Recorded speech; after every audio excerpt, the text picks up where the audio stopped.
It's Brian Preston, the Money Guy. Let's move on to General Aviation Guru's question. He says the FOO specifies the amount we should target for our own housing costs, right? But what about a side hustle turned big?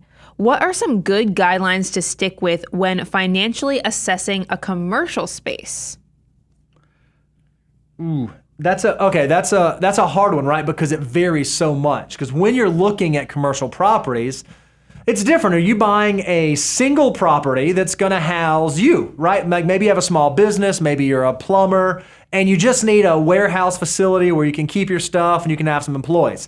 That's different than I want to go buy a commercial property that has 4 floors and I'm going to take up a suite and I'm going to have tenants all over. There are some different conversations and thoughts you need to have around how you underwrite this. The one piece of advice that comes to my mind, Brian, and I'm thinking about what Tommy told us, is no matter what you're doing, whether it's that big endeavor where you're going to take down a very big piece of property, or even that small endeavor where it's just going to be something for you, the big piece of advice you want to, or the big piece of financial strategy you want to have in place is a solid enough foundation that you can weather it if the stuff goes sideways. You don't want to get into a situation where you're doing this side hustle, side gig, next thing, and that next thing has the potential to completely wreck and ruin you. That's what, Dave talks about that. That's what happened to him. The thing got so big, it got so levered, it got so dangerous that even though it was working fine, when it stopped working very badly. And that's why we always say it's got to be step 8 of the financial order of operations, because you're going to have that good financial base underneath you to protect you, hopefully through thick and thin, no matter what comes your way. And I will tell you, it's a very eye-opening moment when that bank puts that personal guarantee in front of you. Yep. Because unlike your mortgage on your house, where if you walk away from it, they get the right to keep the house. Personal guarantee, they basically say, we're going to hunt you down to the ends of the earth until you pay us back. That's right. I mean, if you can't pay it, we're going to go to your partner and we're going to hunt them down to the ends of the earth and make sure you pay. It's a very scary thing when you read the language of those personal guarantees, and they'll ask you to do it. I mean, it's just the way that when you do big enough commercial real estate, they're going to want some assurances, especially in the beginning. Now, maybe down the road you build enough track record and you're so wealthy, they'll throw the moon at you just to try to get your business. But in the beginning, they're going to make you sign the personal guarantee. I always think commercial, so Bo's right, have a good foundation. But when it comes to commercial, and look, I'm going to just give you the experience of what we had. Sure.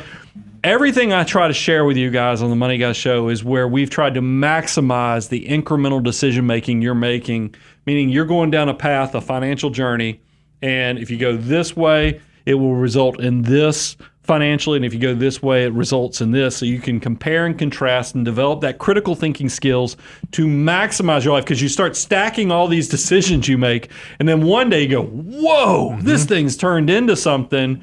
And so our journey into commercial real estate was, look, we were paying rent, I think close to $15,000 a month with the business. And we knew with the extended expansion of the growth of the business, we were going to be over $20,000 a month. And once you're paying over $20,000 a month in rent, you're like, you start backing into what the mortgage payment could be on that, and how much you could do the loan for. And you're like, we ought to buy a building. But you have to know it's not just a cash flow, because the cash flow looked like it was all going to be apples to apples. But you're also signing and you have to go home and talk to your spouse and be like, hey, by the way, I know we're at this stage where essentially if I quit working tomorrow, we would be okay for the rest of our lives. But I'm going to go buy this thing that now says, in addition to financial independence, we're going to owe this amount of money.